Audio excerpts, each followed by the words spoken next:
The key task for the next year is to maintain and increase the pace of the offensive. We all know that today diplomatic efforts are being made to resolve the so-called Ukrainian conflict.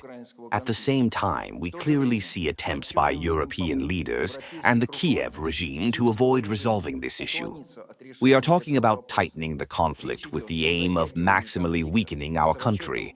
At the same time, we are preparing the united NATO armed forces for the confrontation with Russia at the turn of the 1930s.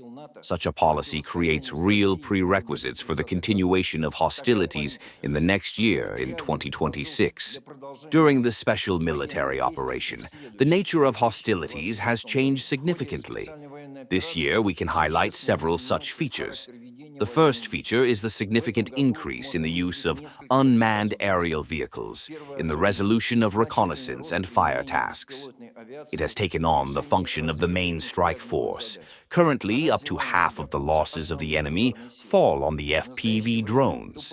If last year the advantage of the combat use of tactical drones was on the side of the enemy, then in August this year there was a breakthrough, and today we have achieved a double amount of superiority over the enemy. At the same time, the range of actions of unmanned aerial vehicles in reconnaissance, counter-battery combat, delivery of ammunition and materiel to the front line is expanding.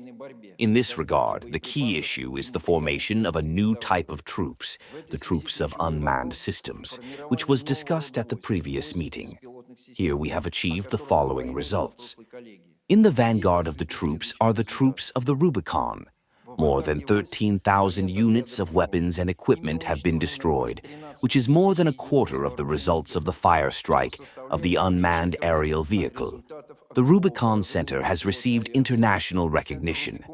Its combat experience has been reflected in the publications of the largest international publications, including American and British.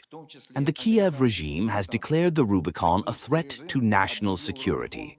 Next year, the formation of the troops of unmanned systems will have to be completed. The troops will be introduced into the assembly system. Officials from the platoon to the unit will be in a single protected information space with the use of trusted devices. Troops will have access to the required digital services and in real time. This includes weather reports, map services, space images, air and ground data. This year, we have successfully completed the combat experience operation of this system in the troops of the Rubicon Center. By September 2026, it will be necessary to provide a stage-by-stage implementation of the formation system in all troops. The effectiveness of our air defense in the reflection of the attack on the armed forces is an average of 97%. It is necessary to continue to equip the air and anti-missile defense lines with effective means of detection and defeat of long-range unmanned and cruise missiles. First of all, this applies to the armored combat vehicles and other anti-aircraft missile systems of close and medium range, as well as to radar stations, which have shown their effectiveness. Next, we began the deployment of a qualitatively new segment of the air defense system based on FPV interceptors. Their application has proven its effectiveness. In the first half of 2026, it is necessary to complete the formation and equipment of these types of weapons. It is worth noting the positive experience of creating an air defense system around Moscow.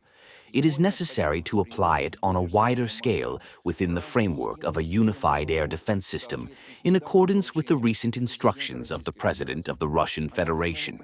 The analysis of the military-political situation shows that the threats of military security have changed significantly in the last 3 years.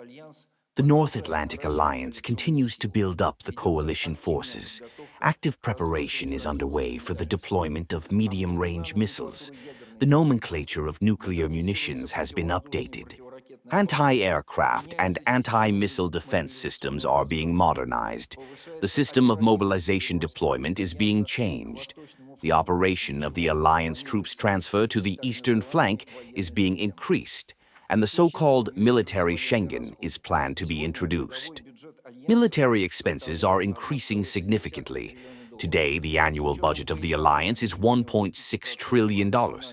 Taking into account the gradual increase of up to 5% of the national GDP, the NATO budget will grow more than 1.5 times, up to $2.7 trillion. All this is evidence of NATO's preparation for a military confrontation with Russia. The alliance plans to achieve readiness for such actions by the end of 2030. This has been openly stated by the official representatives of the NATO bloc. We do not threaten, we are threatened. First, special attention is paid to the development of strategic nuclear forces. This is a key element in containing aggression against our country. To increase their combat capabilities as part of their naval component this year, the Prince of Pozharsky-class nuclear submarine class Bore-A has been adopted. It is armed with Bulava missiles. The construction of 2 more submarines of this type continues. Aerospace forces have been replenished with 2 strategic Tu-160M missile launchers. The Russian aerospace forces are continuing the rearmament of the Yars strategic missile complex. As Vladimir Vladimirovich noted, a mobile ground missile complex with Oreshnikov medium-range missiles. Second, organizational changes are being carried out to increase the level of governance, mobility, and autonomy of the joint forces and military units. In total, 5 divisions, 13 brigades, and 30 regiments have been formed as part of the armed forces this year. 4 more divisions, 14 brigades, and 39 regiments will be formed next year. The first stage of the formation of the military units of the Leningrad and Moscow military districts has been completed. The Air and Space Forces have, for the first time, formed the Air Defense Pro Division. The 1st Regiment, equipped with a unique S-500 anti-aircraft missile system capable of hitting targets in the near space, has taken part in the combat duty. Special attention should be paid to the implementation of AI technologies in the troops. This will increase the effectiveness of combat operations and the efficiency of decisions taken by commanders of all levels. This year, unmanned systems with AI elements have already been delivered, with automatic targeting and autonomous navigation. Next year, their volumes will be multiplied. I would like to note that today more than 90% of the wounded from the battlefield have been saved. In 2025, the work of the Ministry of Defense was carried out under strict financial restrictions related to the capabilities of the federal budget. At the same time, the implementation of combat operations has led to an increase in military costs. All this required a strong optimization and prioritization of the military budget, restructuring of the internal mechanism, its planning and execution. As for the expenses which are not directly related to the implementation of combat operations, strict economic measures have been taken. Some of the expenses were transferred to later deadlines. The other part was reduced. This made it possible to reduce the total amount of such expenses from 2.7% in 2024 to 2.2% in 2025. As for the second part of the military budget, directly related to the special military operation, it has increased. A number of measures were implemented here, which allowed this increase to be significantly limited.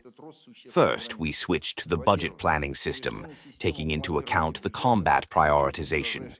Second, a single treasury was created on the basis of the Support Bank Industrial Bank, in which the centralization of all financial resources was carried out, which allowed to ensure control over their use.